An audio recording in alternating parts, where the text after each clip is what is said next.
Sense and Sensibility by Jane Austen. Chapter 4. "What a pity it is, Elinor," said Marianne, "that Edward should have no taste for drawing." "No taste for drawing?" replied Elinor. "Why should you think so? He does not draw himself, indeed, but he has great pleasure in seeing the performances of other people, and I assure you he is by no means deficient in natural taste, though he has not had opportunities of improving it. Had he ever been in the way of learning, I think he would have drawn very well.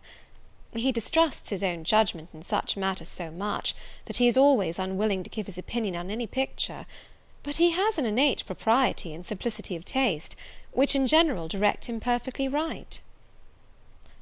Marianne was afraid of offending, and said no more on the subject; but the kind of approbation which Elinor described as excited in him by the drawings of other people, was very far from that rapturous delight which, in her opinion, could alone be called taste.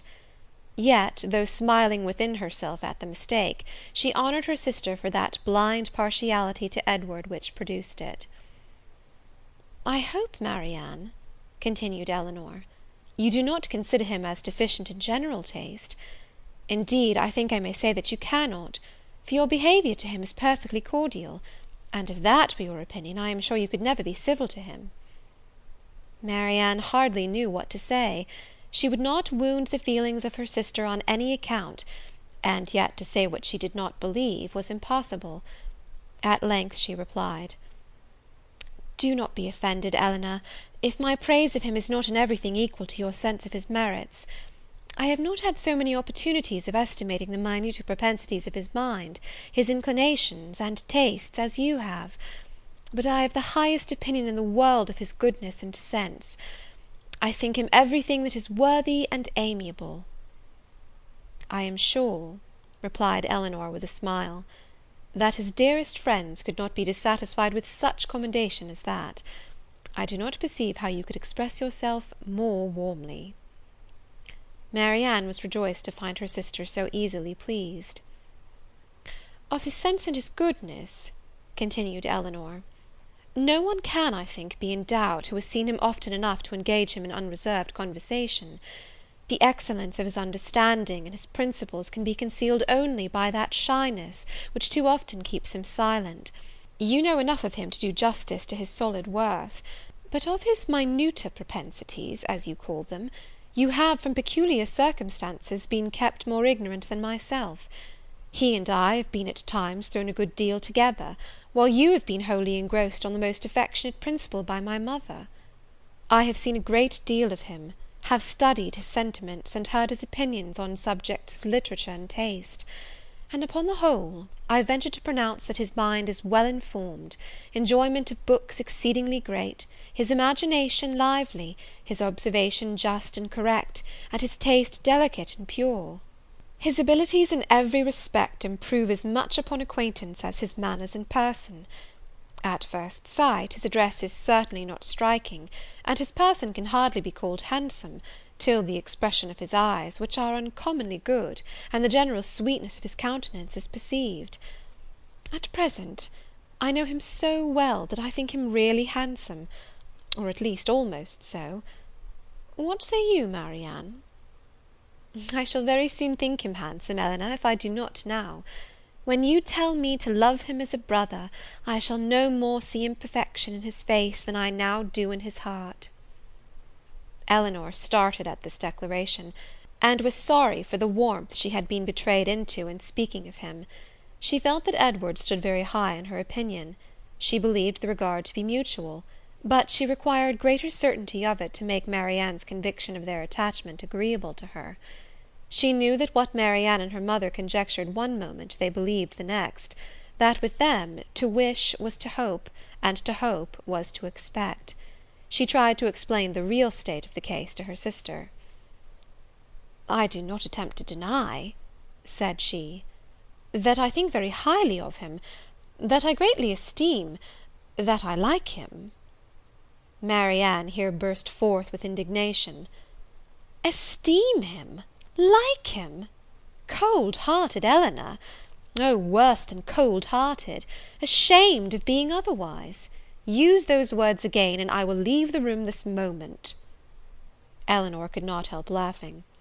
"Excuse me," said she, "and be assured that I meant no offence to you by speaking in so quiet a way of my own feelings.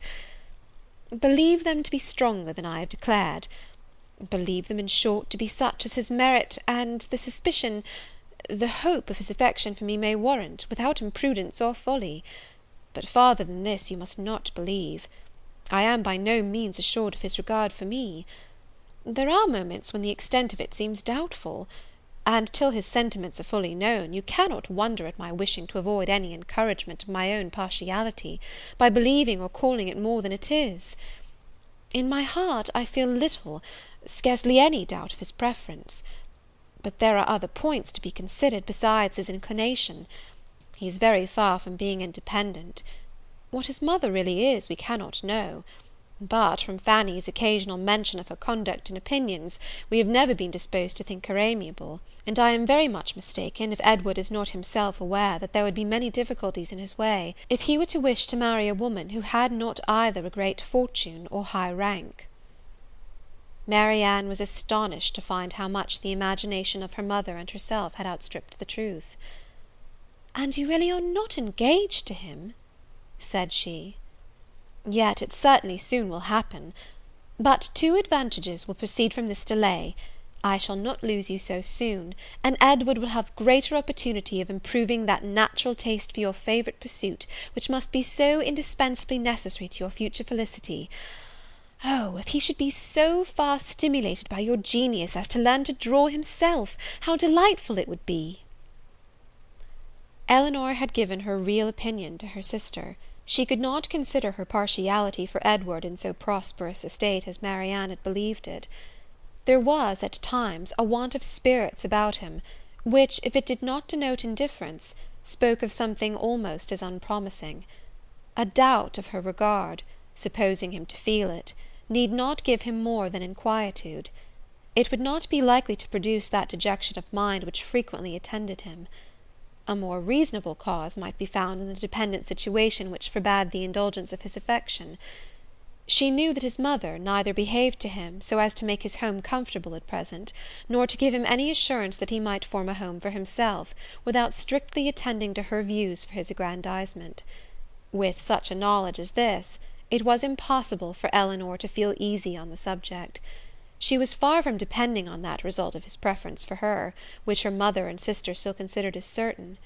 Nay, the longer they were together, the more doubtful seemed the nature of his regard, and sometimes, for a few painful minutes, she believed it to be no more than friendship. But whatever might really be its limits, it was enough, when perceived by his sister, to make her uneasy, and at the same time, which was still more common, to make her uncivil. She took the first opportunity of affronting her mother-in-law on the occasion, talking to her so expressively of her brother's great expectations, of Mrs. Ferrars's resolution that both her sons should marry well, and of the danger attending any young woman who attempted to draw him in, that Mrs. Dashwood could neither pretend to be unconscious, nor endeavour to be calm. She gave her an answer which marked her contempt, and instantly left the room, resolving that, whatever might be the inconvenience or expense of so sudden a removal, her beloved Elinor should not be exposed another week to such insinuations. In this state of her spirits, a letter was delivered to her from the post, which contained a proposal particularly well timed. It was the offer of a small house, on very easy terms, belonging to a relation of her own, a gentleman of consequence and property in Devonshire. The letter was from this gentleman himself, and written in the true spirit of friendly accommodation. He understood that she was in need of a dwelling, and though the house he now offered her was merely a cottage, he assured her that everything should be done to it which she might think necessary, if the situation pleased her. He earnestly pressed her, after giving the particulars of the house and garden, to come with her daughters to Barton Park, the place of his own residence, from whence she might judge herself whether Barton Cottage, for the houses were in the same parish, could by any alteration be made comfortable to her. He seemed really anxious to accommodate them, and the whole of his letter was written in so friendly a style as could not fail of giving pleasure to his cousin. more especially at a moment when she was suffering under the cold and unfeeling behaviour of her nearer connections. She needed no time for deliberation or inquiry. Her resolution was formed as she read. The situation of Barton, in a county so far distant from Sussex as Devonshire, which, but a few hours before, would have been a sufficient objection to outweigh every possible advantage belonging to the place, was now its first recommendation. To quit the neighbourhood of Norland was no longer an evil, it was an object of desire. It was a blessing, in comparison to the misery of continuing her daughter-in-law's guest, and to remove for ever from that beloved place would be less painful than to inhabit or visit it while such a woman was its mistress. She instantly wrote Sir John Middleton her acknowledgment of his kindness, and her acceptance of his proposal, and then hastened to show both letters to her daughters, that she might be secure of their approbation before her answer was sent. Elinor had always thought it would be more prudent for them to settle at some distance from Norland than immediately amongst their present acquaintance. On that head, therefore, it was not for her to oppose her mother's intention of removing into Devonshire. The house, too, as described by Sir John, was on so simple a scale, and the rent so uncommonly moderate, as to leave her no right of objection on either point; and therefore, though it was not a plan which brought any charm to her fancy, though it was a removal from the vicinity of Norland beyond her wishes, she made no attempt to dissuade her mother from sending a letter of acquiescence. Chapter 5